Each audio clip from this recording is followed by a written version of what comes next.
എല്ലാവരും ജീവിക്കുന്നത് എന്തിനു വേണ്ടിയാണ്?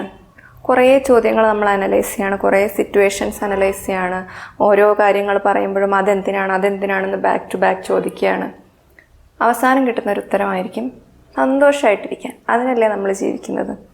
ഓൾമോസ്റ്റ് എല്ലാവർക്കും ഈ ഒരു ഉത്തരം റിലേറ്റബിൾ ആയിരിക്കും അല്ലേ? സന്തോഷമായിട്ടിരിക്കുക അല്ലെങ്കിൽ ഹാപ്പി ആയിട്ടിരിക്കുക. ഇതിൽ ഹാപ്പിനെസ് ഉള്ളതുപോലെ തന്നെ പ്ലഷർ രണ്ടും ഉണ്ട്. രണ്ടും തമ്മിലുള്ള വ്യത്യാസം എന്താണ്? രണ്ടും ഒന്നാണോ? അതോ ഇതിൽ ഒന്നിനേക്കാൾ കൂടിയതോ ഒന്ന് കുറഞ്ഞതോ അങ്ങനെ എന്തെങ്കിലും ഉണ്ടോ? ഇതൊന്നും നമ്മൾ അനലൈസ് ചെയ്തിട്ടേ ഇല്ലായിരിക്കും. നമ്മുടെ ലൈഫിൻ്റെ ഇത്രയും വലിയ ഗോളായ ഹാപ്പിനെസ്സിനെ നമ്മൾ കൂടുതൽ അനലൈസ് ചെയ്യണ്ടേ? അപ്പോൾ ഈ ഹാപ്പിനെസ്സും പ്ലഷറും തമ്മിലുള്ള വ്യത്യാസം എന്താ? അതാണ് ഇന്നത്തെ ടോപ്പിക് ഓഫ് ഡിസ്കഷൻ.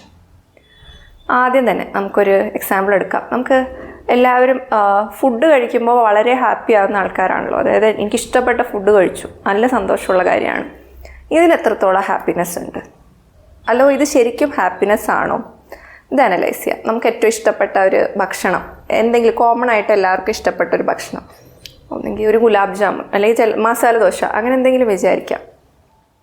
അപ്പം നിങ്ങൾ ഏതെങ്കിലും ഒരു വീട്ടിൽ ഗസ്റ്റായിട്ട് പോവാണ്. അപ്പോൾ അവിടുത്തെ ഹോസ്റ്റ് ചെയ്യുന്ന പുള്ളി നിങ്ങളോടുള്ള ഇഷ്ടം കാരണം നിങ്ങൾക്ക് ഈ ഗുലാബ് ജാമുൻ വളരെ ഇഷ്ടമാണെന്ന് മനസ്സിലാക്കി 2 ഗുലാബ് ജാമുൻ തരാണ്. നിങ്ങൾ ചിലപ്പോൾ വിശന്നിരിക്കുകയായിരിക്കും. അത് കാണുമ്പോൾ തന്നെ ഹായ് എന്ത് സന്തോഷമായി, എനിക്ക് ഏറ്റവും ഇഷ്ടമുള്ള ഫുഡ് അല്ലേ? നമ്മൾ പെട്ടെന്ന് തന്നെ വളരെ സ്പീഡിൽ ഇത് കഴിച്ചു തീർക്കുന്നു. വളരെ ഹാപ്പിയാണ്, ഇവിടെ വന്നതിലേ സന്തോഷം. അപ്പോൾ നമുക്ക് ഇത്ര ഇഷ്ടമാണെന്ന് കണ്ട് മറ്റേ അവിടെ ഉള്ള പുള്ളി 1-2 കൂടി തരുന്നു, 2 കൂടി കഴിക്കുക. അത്രയും സ്നേഹമാണ്. അത് നമ്മൾ ഇഷ്ടമുള്ള കാര്യമാകുമ്പോൾ കുറച്ചൊക്കെ അധികം കഴിക്കാനും നമുക്ക് മടിയുണ്ടാവില്ലല്ലോ. നമ്മൾ എങ്ങനെയെങ്കിലും കഴിച്ചു തീർക്കുന്നു. അപ്പോൾ പുള്ളിക്കാരി വീണ്ടും നിർബന്ധിക്കുകയാണ്, 2 കൂടി കഴിക്കുക. ഇത്രയും നിങ്ങൾക്ക് വേണ്ടി ഉണ്ടാക്കിയതല്ലേ, നിങ്ങൾക്ക് ഗുലാബ് ജാമുൻ ഇത്ര ഇഷ്ടമാണെന്ന് കണ്ട് ഞാൻ ഉണ്ടാക്കിയതാണ്, അപ്പോൾ 2 കൂടി കഴിക്കുക, അല്ലെങ്കിൽ എനിക്ക് വിഷമാവും. ഇപ്പം നിങ്ങൾക്ക് ഓൾമോസ്റ്റ് വയറൊക്കെ നിറഞ്ഞു. ഇനി ഗുലാബ് ജാമുനെ പറ്റി ആലോചിക്കാനേ പറ്റുന്നില്ല. എന്നാലും ഇങ്ങനെ ഈ പുള്ളിക്കാരി പറയുന്നതനുസരിച്ചിട്ട് അവരെ വിഷമിപ്പിക്കേണ്ട എന്നുള്ളതൊക്കെ വെച്ചിട്ട് എങ്ങനെയെങ്കിലുമൊക്കെ കുത്തിക്കയറ്റി 2 കൂടി കഴിച്ചു. ക്ലോസ്, ഇത്രേ പറ്റുള്ളൂ. ഇനി അവർ പറയാണ്, ഇനി ആകെ 2 കൂടെ ബാക്കിയുള്ളൂ, ഇനി ഇതായിട്ട് ഞാൻ ഫ്രിഡ്ജിലൊന്നും എടുത്ത് വെക്കണ്ടല്ലോ, ഇതും കൂടി കഴിച്ചാൽ ഇതങ്ങ് തീർന്നു. ഇപ്പം എന്തായി? നമ്മൾ തുടക്കത്തിൽ ഇതിനെ കാണുമ്പോഴുള്ള ഒരു എക്സൈറ്റ്മെൻറ്റും അത്രയും സന്തോഷം തന്നൊരു കാര്യവും എത്ര പെട്ടെന്നാണ് ഒരു ടോർച്ചറായി മാറിയതല്ലേ? അപ്പം നമ്മൾ ഈ ഒരു ഒബ്ജക്റ്റിലായിരുന്നു നമ്മൾ സന്തോഷം കണ്ടതെങ്കിൽ ഇത് ത്രൂ ഔട്ട് നമുക്ക് സന്തോഷം തരണ്ടേ? ഇതിപ്പോൾ എത്ര നല്ലൊരു 10 ഗുലാബ് ജാമുൻ കഴിച്ചാലും ഒരേ ഫീലിംഗ് തന്നെ ഉണ്ടാവണ്ടേ? അതുണ്ടാവുന്നില്ലല്ലോ. അപ്പോൾ ശരിക്കും ആ ഒബ്ജക്റ്റിലായിരുന്നു നമ്മളുടെ ഹാപ്പിനെസ്.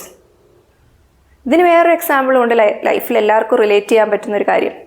നമ്മൾ ചില കാര്യങ്ങൾ ഇത് വാങ്ങിക്കുമ്പോഴാണ് എനിക്ക് സന്തോഷമാവുക, അല്ലെ ഇത് വാങ്ങിച്ചതിന് ശേഷം ഞാൻ ഇങ്ങനെയൊക്കെ ആവും. ഒന്നുകിൽ ഒരു ഫോൺ അത് വളരെ റിലേറ്റബിളായ ഒരു എക്സാമ്പിളാണ്. ഈ ഫോൺ വാങ്ങിക്കുന്നത് വരെ നിങ്ങൾ അതിനെപ്പറ്റി നോക്കുന്നു, അതിൻ്റെ പല കാര്യങ്ങൾ പഠിക്കുന്നു, അത്രയ്ക്ക് ആഗ്രഹിച്ച് മോഹിച്ച് അത് വാങ്ങിച്ച് ഫോൺ വന്നു, അത്രയും സന്തോഷമായി. അത് കുറച്ച് ഉപയോഗിക്കുന്നു, അതിൽ കുറേ ഫോട്ടോ ഒക്കെ എടുക്കുന്നു, എന്തെല്ലാമാണോ അതെല്ലാം ചെയ്യുന്നു. അങ്ങനെ ഈ ഫോണിന് ഫസ്റ്റ് വീക്ക് ഫുൾ ഒരു VIP ട്രീറ്റ്മെൻ്റ് ആയിരിക്കും അല്ലേ? ഫോണിൻ്റെ ആരും തൊടാൻ പാടില്ല, ഇവിടെ വെക്കാൻ പാടില്ല, വെള്ളമുള്ളെടുത്ത് വെക്കാൻ പാടില്ല, അതിൻ്റെ ചുറ്റിനും കൂടെ ആരും പോകാൻ പാടില്ല, പ്രത്യേകം കവർ ചെയ്ത് വെക്കുന്നു. ചിലവർ ഇങ്ങനത്തെ സാധനങ്ങൾ വളരെ കവറിലിട്ടൊക്കെ തിരിച്ചു വെക്കുന്നു. എന്ത് VIP ട്രീറ്റ്മെൻറ്റാണ്? ഒരാഴ്ച കഴിയുമ്പോൾ റൂൾസ് കുറച്ചൊക്കെ മാറിയല്ലേ? ഇനിയിപ്പോൾ അത് മിസ്ഹാൻഡിലൊന്നും ആരും ചെയ്യരുത്, കവറിലൊന്നും ഇട്ട് എനിക്ക് വെക്കാൻ കഴിയില്ല, എന്നാലും നന്നായി കൊണ്ടു നടക്കും. 1 മാസം കഴിഞ്ഞാലോ? 1 മാസം കഴിഞ്ഞാൽ താഴെ വീഴുന്നു, നമ്മളെടുക്കുന്നു, തുടയ്ക്കുന്നു, വരുന്നു. അല്ലാതെ അതിനപ്പുറത്തോട്ട് അതിനോടൊരു ഇമോഷൻ ഉണ്ടാവുകയോ എൻ്റെ ഇത്രയും സന്തോഷമുള്ള എനിക്ക് അത്രയ്ക്കുള്ള സാധനമാണെന്ന് അതിനോട് തോന്നുന്നുണ്ടോ? അപ്പം നമുക്ക് ഈ മെറ്റീരിയൽ ഒബ്ജക്ട്സിനോടൊക്കെ എത്രത്തോളം ഈ സന്തോഷമായി റിലേറ്റ് ചെയ്ത് കമ്മിറ്റ് ചെയ്യാൻ പറ്റും? ഇതിനെ actually law of diminishing returns എന്നാണ് പറയുന്നത്. അതായത് നമ്മൾക്ക് കിട്ടുന്ന സന്തോഷത്തിൻ്റെ അളവ് ഇതിൻ്റെ ക്വാണ്ടിറ്റി കൂടുന്തോറോ അല്ലെങ്കിൽ ഇതിൻ്റെ ദൈർഘ്യം കൂടുന്തോറോ കുറഞ്ഞു വരുന്നു. അത് ഒബ്ജക്റ്റിൽ നമുക്ക് അത്രയൊക്കെ ഹാപ്പിനെസ് കിട്ടാൻ ചാൻസ് ഉള്ളൂ എന്നതിൻ്റെ ഒരു എക്സാമ്പിളാണിത്. ഇനി ഹാപ്പിനെസ് ഒബ്ജക്റ്റിനെ മാത്രമൊന്നുമല്ല ഡിപ്പെൻഡ് ചെയ്യുക. ഇപ്പോൾ എനിക്കിഷ്ടമുള്ളൊരു കാര്യമായിരിക്കില്ല നിങ്ങൾക്കിഷ്ടമുള്ളൊരു കാര്യമാവില്ല വേറൊരാൾക്ക് ഇഷ്ടമുള്ളത്. അപ്പോൾ ഒരാൾക്ക് ഹാപ്പിനെസ് തന്ന അതേ ഒബ്ജക്റ്റ് വേറെ ഒരാൾക്ക് അതേ ഹാപ്പിനെസ്സേ കൊടുക്കണമെന്നോ ഇല്ല. ഇനി ആൾക്കാർ പോട്ടെ, ഗ്രൂപ്പായിട്ട് വരെ ഉണ്ടാവും ഇഷ്ടങ്ങൾ. അതായത് ഇപ്പം ഒരു കമ്മ്യൂണിറ്റി, ഇപ്പോൾ ഈ സ്റ്റേറ്റിൽ ഈ കാര്യത്തിനോടൊരു ഇഷ്ടമുണ്ട്. ഇപ്പം നമ്മുടെ നാട്ടിലാണെങ്കിൽ ഇപ്പോൾ ബോയിൽഡ് റൈസ് നമുക്ക് എന്ത് ഇഷ്ടമാണ്? അതിപ്പോൾ നോർത്ത് ഇന്ത്യയിലുള്ള ഒരാൾക്കോ അല്ലെങ്കിൽ ഇന്ത്യക്ക് പുറത്തുള്ള ഒരാൾക്കോ അത് മേ ബി ഹെൽത്ത് ബെനിഫിറ്റ്സിന് അവർ കഴിക്കും എന്നല്ലാതെ അവർക്ക് അതിനോട് നമുക്ക് തോന്നുന്ന ഒരു അടുപ്പം തോന്നാൻ കഴിയുമോ? ഇനി ഇതൊക്കെ പോട്ടെ, ഇതിലൊന്നും കൂടാതെ വളരെയധികം ഡിപ്പെൻഡ് ചെയ്യുന്നൊരു കാര്യമുണ്ട്, നിങ്ങളുടെ മൂഡ്. നിങ്ങളുടെ മൂഡ് ശരിയാണെങ്കിലേ നിങ്ങൾക്ക് ഈ ഹാപ്പിനെസ് തരുന്ന സാധനമൊക്കെ എൻജോയ് ചെയ്യാനും കഴിയുള്ളൂ അല്ലേ. നിങ്ങൾ ഇത്ര ഇഷ്ടമാണ് ഗുലാബ് ജാമുൻ, പക്ഷെ വളരെ ദേഷ്യപ്പെട്ടിരിക്കുകയാണെങ്കിൽ അപ്പം നിങ്ങൾ ഇത്ര ഹാപ്പി ആയിട്ട് എൻജോയ് ചെയ്ത് കഴിയുമോ? ഇതേ ഹാപ്പിനെസ് കിട്ടുമോ? അപ്പോൾ ഇത്രയും കാര്യങ്ങളൊക്കെ ഡിപ്പെൻഡ് ചെയ്ത് ഇങ്ങനെ വേരി ചെയ്യുന്നൊരു സംഭവമാണോ ഹാപ്പിനെസ്? ഇവിടെയാണ് നമ്മൾ പ്ലഷറും ഹാപ്പിനെസ്സും തമ്മിലുള്ള ചെറിയ വ്യത്യാസം മനസ്സിലാക്കുക. ഈ എക്സാമ്പിളുകളിൽ നമ്മളിപ്പോൾ ഡിസ്കസ് ചെയ്ത കാര്യങ്ങളൊക്കെ നമ്മൾക്ക് പ്ലഷർ തരുന്ന കാര്യങ്ങളാണ്. എന്നാൽ ഇതിൻ്റെയൊക്കെ ഏതോ ഒരു സമയത്ത് നമുക്ക് ഹാപ്പിനെസ് തന്നിരുന്നു, ഇല്ലയെന്ന് പറയാൻ പറ്റില്ല. ആ ഫോൺ ആദ്യമായിട്ട് കിട്ടിയ ആ സമയം, ആ ഗുലാബ് ജാമുൻ അതിൻ്റെ ഫസ്റ്റ് വൺ നമ്മൾ കഴിച്ച സമയം അല്ലേ. ഈ ഹാപ്പിനെസ് തന്നു എന്ന് പറയുന്ന ഇവൻറ്റിനെ നമ്മൾ ടൈം ബേസ് ഇങ്ങനെ വളരെ തുണ്ടായിട്ട് ബ്രേക്ക് ചെയ്തിട്ട് അതിൻ്റെ ഓരോ പീസും അനലൈസ് ചെയ്താൽ നമ്മൾ ഏറ്റവും കൂടുതൽ ഹാപ്പി ആയത് എപ്പോഴായിരിക്കും? ആ ഒരു നിമിഷം അല്ലേ.